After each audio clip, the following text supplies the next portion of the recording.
Hi, welcome to the Market Alert for Friday the 9th of June 2017. So here we have the news. Hung Parliament after a bad night for the Tories, and the impact upon the pound was as follows. This initial move that we saw just after 10 o'clock came when the first count came in from Sunderland, and we saw the pound drop sharply. There was a chance, and all of the exit polls as well, pointing towards a Hung Parliament or potential Corbyn victory. And as I said in yesterday's Market Alert, if there was any prospect of either of those, the market would go down, and we see exactly that. The market recovered a bit as the Tories gained back more seats than Labour, but the problem is, of course, we now find ourselves in a situation of a Hung Parliament, which is going to create further uncertainty. That being the case, for traders, this is good news, because we're going to get the volatility we've been waiting for on the pound. But obviously, politically, it's a different ball game. But we don't do politics in the Market Alert. We just do the reaction to politics as regards to the pound, and that's the reasoning behind all of this. So the market looking weak, and in the daily chart you can see there a big drop for the pound. Let me just grab this.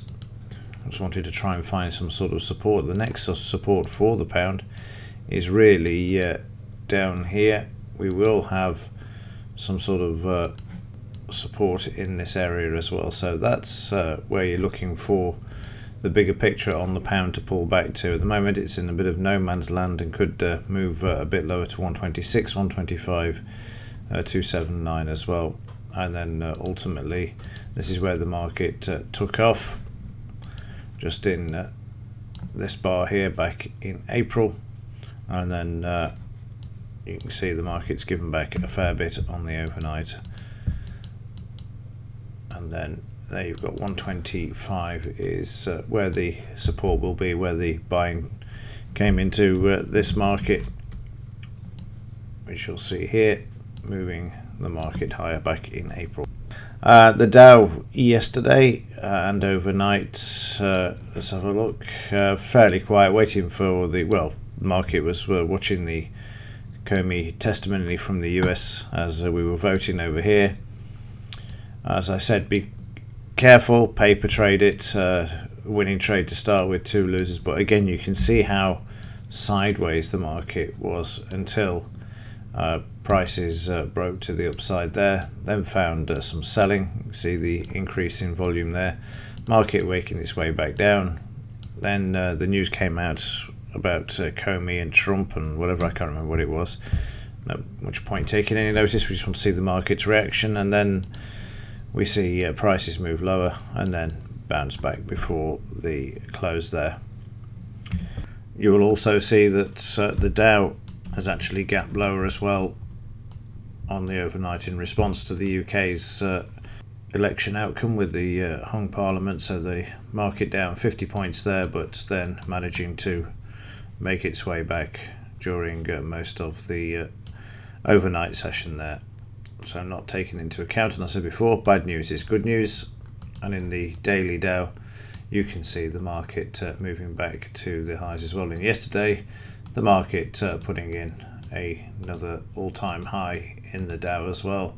So the insanity continues with the stock markets, way overvalued, but that doesn't matter. As I've said before, they just want to keep this market moving to the upside as long as they can, until things start to become unsustainable and they start to fall apart. So even a bit of weakness around yesterday, you can see that the market coming off the highs before the close of business there. But on the overnight market, of course, you've got the prices moving back towards the 76% retracement as well. A bit of resistance there, but it needs to be taken out. So the gap down being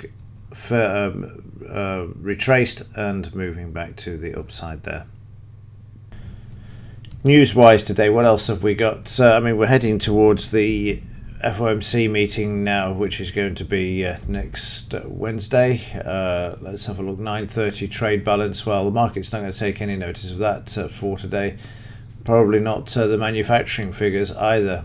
And May is going to speak at 10 a.m. So expect a fair bit of reaction from the market at this point. It'll be interesting to see if she's going to jump ship like Cameron did last year, or she's going to stay around for a while and see if they can form some sort of coalition. Who knows? But 10 a.m.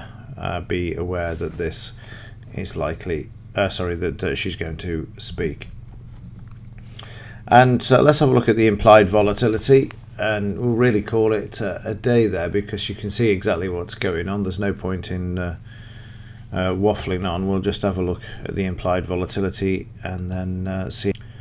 So the implied volatility 880 for Wednesday. Thursday 852, down slightly, obviously because the market listening to the Comey testimony in the US, and then the market sideways waiting for the UK elections as well.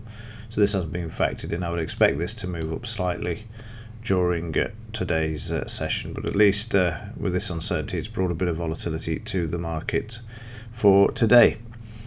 Right, that will do it for today. This is Friday, obviously, last one before the weekend, so we're wishing you all a decent weekend. Let's see how things unfold today. As ever, thanks for watching. See you in the next one.